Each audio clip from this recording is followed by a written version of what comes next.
Salut les amis, j'espère que vous allez bien, on se retrouve pour une nouvelle vidéo sur Dragon Ball et aujourd'hui on va commencer à théoriser sur ce nouvel arc de Dragon Ball Super avec ce Book Moro qui commence à titiller toute la fanbase de Dragon Ball avec son pouvoir qui est quand même assez cheaté. Je vous rappelle que ce type là est capable de dévorer une planète, c'est-à-dire de faire un Genki Dama inversé entre guillemets, mais aujourd'hui on va s'attaquer au cas de Goku et Vegeta. Vous le savez, depuis ce chapitre 43 ils sont rentrés tous deux dans la patrouille galactique pour pouvoir effectuer cette mission et surtout pour pouvoir arrêter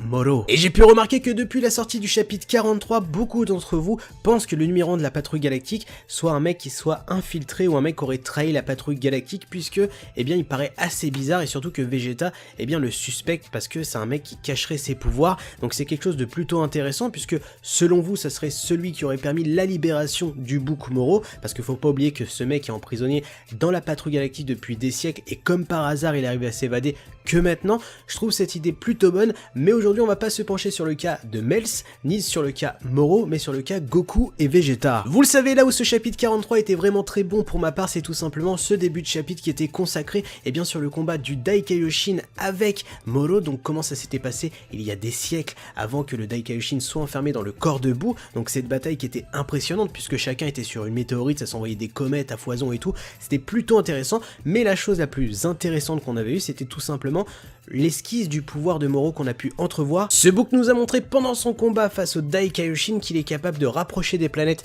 vers lui et surtout de pouvoir absorber toute l'énergie vitale de la planète, que ce soit animaux, végétation ou êtres vivants, pour la transformer en boule de ki, la gober et avoir un power-up de FDP. Et c'est là où c'est super intéressant puisqu'il était nommé le dévoreur de planètes. Le gars a dévoré plus de 300 planètes de l'univers 7 avant de se faire arrêter par le Daikaioshin qui tout simplement sacrifia une grosse partie de ses pouvoirs divins pour pouvoir capturer et neutraliser le Book Moro. Et c'est là où c'est très intéressant parce que pour moi, on nous met une piste sur la suite pour Goku et Vegeta. Et si tout était prétexte pour Goku et Vegeta depuis ce début de nouvel arc, Boo qui se fait enlever, Boo qui va pas se réveiller, la patrouille galactique qui n'arrive pas à extraire le Daikaioshin ou son pouvoir pour pouvoir neutraliser Moro, et que Goku et Vegeta soient obligés de sacrifier la totalité de leur pouvoir divin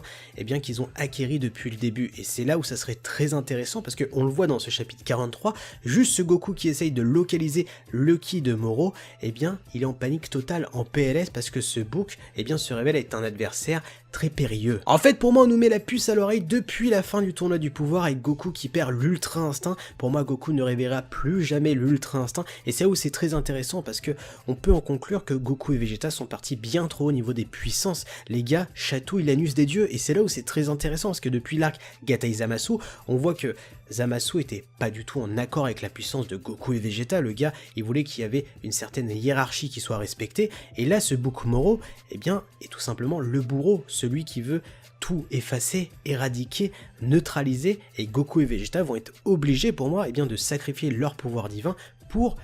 arrêter cette menace. Et c'est là où c'est très intéressant parce que ce Goku et ce Vegeta actuel pour moi n'est pas aussi fort que le Daikaioshin l'était dans le passé. Et pour le coup je trouve cette idée très intéressante parce qu'avec la perte de l'ultra instinct, fin du tournoi du pouvoir, ce chapitre 43 qui commence en nous expliquant que le Daikaioshin a dû sacrifier une partie de ses pouvoirs divins pour pouvoir arrêter Moro, il a pas tout sacrifié tout simplement parce que c'est une divinité, donc il aura toujours un petit peu de ki divin, mais Goku et Vegeta, eux ce ki, je dirais pas qu'ils l'ont volé, mais ils l'ont acquis par des dieux qui leur ont appris comment maîtriser ce ki. Et là, eux, ils pourraient tout sacrifier pour redevenir des simples mortels, et c'est là où ça serait très intéressant, parce que ça serait totalement en accord avec la fin de Dragon Ball Z, Goku face à Oob. Parce que je sais pas pour vous, mais moi j'ai du mal à m'imaginer ce Goku face à Oob dans le dernier Tenkaichi Budokai de DBZ avec encore du ki divin. Pour moi, Goku et Vegeta, à un moment donné, vont perdre leur pouvoir divin, et pour moi ça serait pas plus mal, parce que déjà on aurait un Goku et un Vegeta qui auraient tout accompli dans leur vie, ils auraient chatouillé l'anus des dieux et tout le tintouin, mais surtout ça permettrait aussi l'exploitation